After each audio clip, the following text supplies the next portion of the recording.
প্রচণ্ড গরমের সবচেয়ে স্বস্তিদায়ক খাবার হচ্ছে শরবত। আর এই শরবতের বিশেষ একটা নাম আছে, তা হলো পনকম, অর্থাৎ প্রাণ ঠান্ডা করা শরবত। আপনি গরমে ক্লান্ত হয়ে গেছেন, তাহলে এক গ্লাস পনকম পান করুন, তাহলে স্বস্তি মিলবেই, কথা দিচ্ছি। এই শরবত তৈরিতে ঘরে থাকা অল্প কিছু উপকরণে হয়ে যায়। চলুন বন্ধুরা, দেখে নেই এই আরামদায়ক শরবতের রেসিপিটি।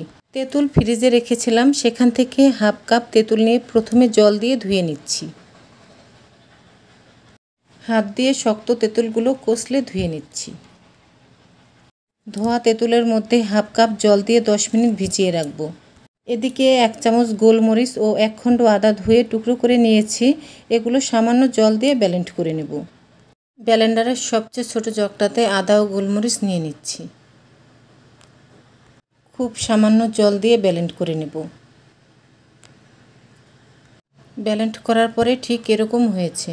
10 মিনিট পর হাত দিয়ে চটকে তেঁতুলের রস বের করে নিচ্ছি।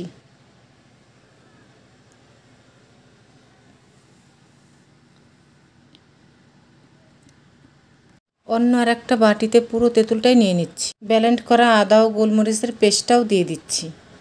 শরবতের মিষ্টির জন্য 1 কাপের একটু কম আখের গুড় দিয়ে দিব। গুড়টা দেওয়ার পরে সব কিছু হাত দিয়ে একসাথে মেখে নেব। দুঃখিত, কোনো কারণে ক্যামেরাটা অন করা হয়নি। এখানে 1 গ্লাস জল দিয়েছি। এখন পরিষ্কার একটা বাটি নিয়েছি। বাটির উপর একটা স্ট্রেনার বসিয়ে শরবতের মিশ্রণটা ঢেলে দিব।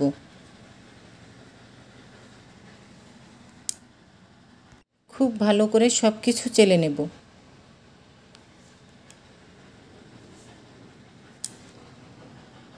এই মিশ্রণের মধ্যে ফ্রিজের ঠান্ডা জল 1.5 গ্লাস দিয়ে দিচ্ছি। তাহলে এই শরবতের মধ্যে মোট 2.5 গ্লাস জল দেওয়া হলো। সব শেষে হাফ চামচ লবণ দিয়ে গুলে নেব। গ্লাসের মধ্যে কিছু বরফ টুকরো দিয়ে দিব। শরবতটা গ্লাসে ঢেলে নিচ্ছি। তাহলে বন্ধুরা, দেখে নিলেন তো আখের গুড়, তেঁতুল, আদা, গোলমরিচ প্রত্যেকটা উপকরণ শরীরের জন্য কতটা উপকারী। এই শরবতের উপকারিতার কথা মাথায় রেখে ঠান্ডা ঠান্ডা তেঁতুল গুড়ের শরবত তৈরি করে খেয়ে দেখবেন। আশা করি। সবাইকে ধন্যবাদ।